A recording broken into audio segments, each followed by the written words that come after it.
Hi, this is Tim of the 1916 Company. Welcome and thanks for logging on. If you love this watch, email me, Team Mosso at the1916company.com for purchase pricing and availability questions concerning this watch. And this watch is a big watch with a big name, launched in 2023 from IWC. It is the Big Pilot's Watch Perpetual Calendar Top Gun Lake Tahoe. So this is reference 5030-08. You probably know the Lake Tahoe from the Pilot's Watch chronograph series, and well, that's definitely better known. This example offers a lot more complication and technical sophistication for those who have the wrist to wear it.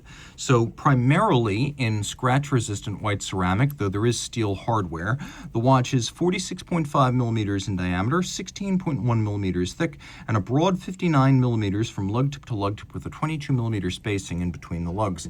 We'll throw it on my wrist, which is 16 centimeters in circumference. That is far too large for my wrist. You can see that those lugs are overhanging the sides, and flagrantly so. So I would say you probably need a wrist of 18 centimeters circumference or larger to wear this well. Now you might be wondering, what does all this weigh, given that ceramic has a reputation for being a very light material? Well, it also includes steel, and the sheer amount of material here means that this is going to be a weighty watch at 151.62 grams once we subtract the tag on the watch. So this is a watch that's got a lot of substance to it. It's not toy-like. The strap, as you can see, features a textile sort of molding on the top, although it's all rubber. You can see it's white. Lake Tahoe in close proximity to the current headquarters of the Naval Fighter Weapons School, which is effectively what Top Gun is, and it used to be at Miramar. Now I believe it's at Fallon, Nevada, and Lake Tahoe is not all that far from that, and that is why we have the Lake Tahoe in association with Top Gun.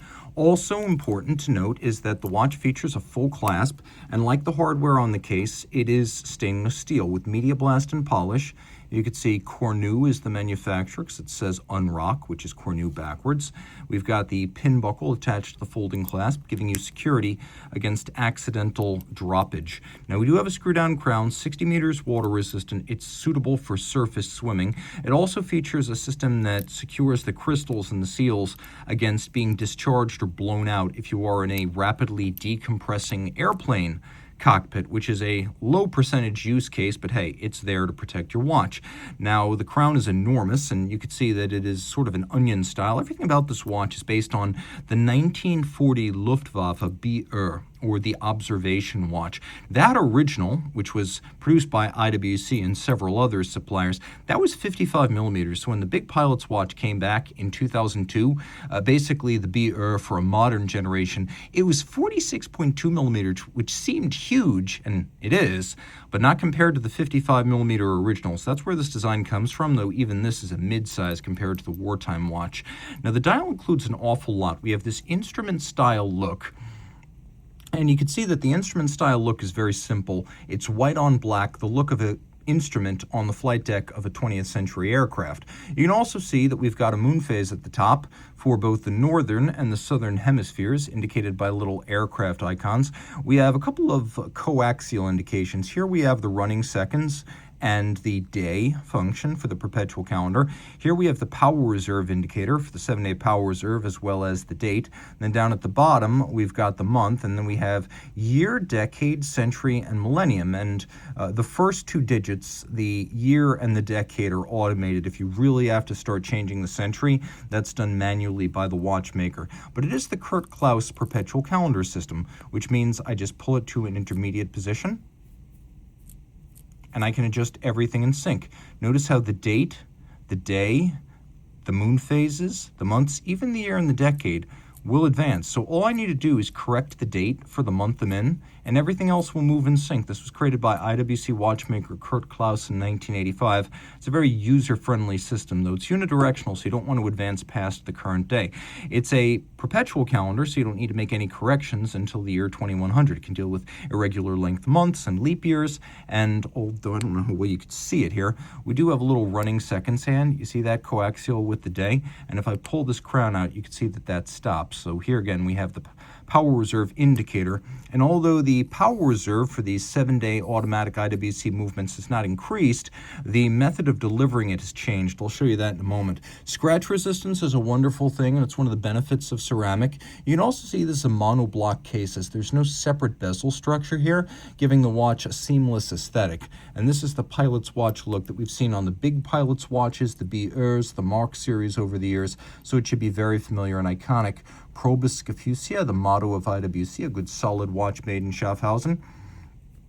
6-bar, Lake Tahoe, stainless steel case back. The movement, I talked about the power reserve being delivered differently. Well, the 52,000 series of the IWC 7-day automatics gained twin mainspring barrels, which are phased individually, so you have an incredibly flat torque curve, solving what was always the Achilles heel of these movements, which was that they would race when fully wound and then start slowing down towards the tail end of their power reserve.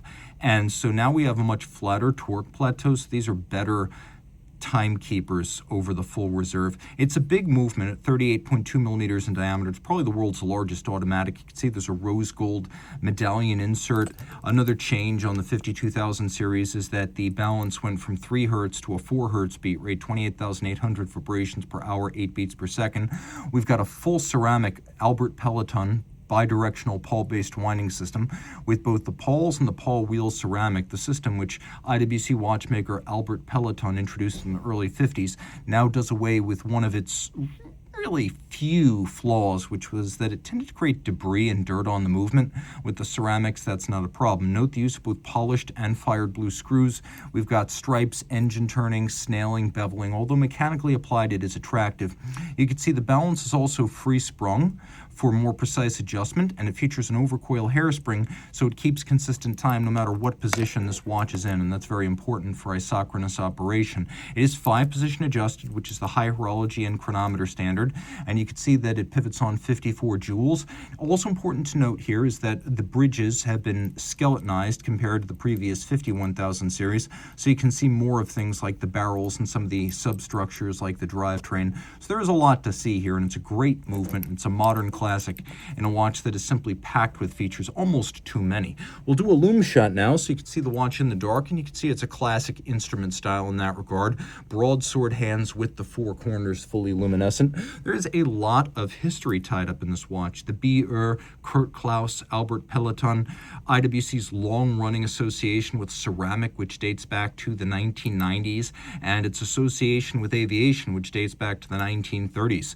So if you want all of this and you've got the wrist for it, reach out to Team Mosso at the 1916company.com for purchase and pricing details.